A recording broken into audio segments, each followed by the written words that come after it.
our pipe stake here, and it's attached with some twine to the back of our gopher trap, and it's all tied tight.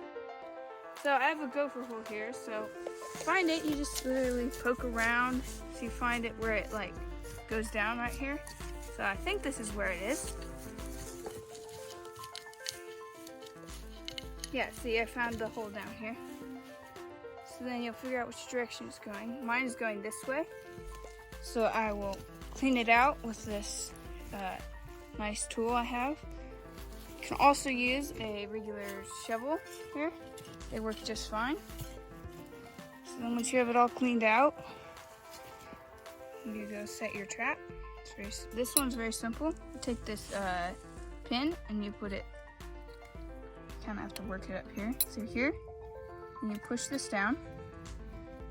Make sure that this piece here goes on top of that. Then you want to put that pin through the hole and you just have your set trap. Easy, you put it in as far as you can because that's how you catch the gophers. There.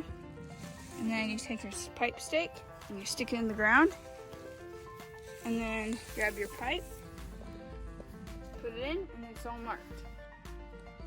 So we have here our already set gopher trap. It's a larger type. It's called clinch, and they work very well. I've caught lots of gophers with them. So I'll show you how you set these.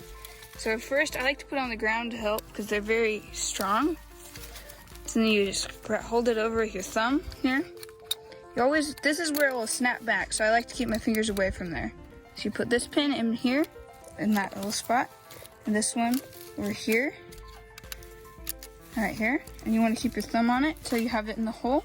And then when you have it in the hole, you put that there, put that on that. So the gopher would come in here, and this is like your trigger, and it would, when they touch that, it would make this pin go up, and this one go up, and that snap, and they'd catch it. To purchase the pipe stake and the pipe that you saw in this video, go to www.circoinnovations.com. And don't forget to like and subscribe to see all the new fittings and videos that come out each month.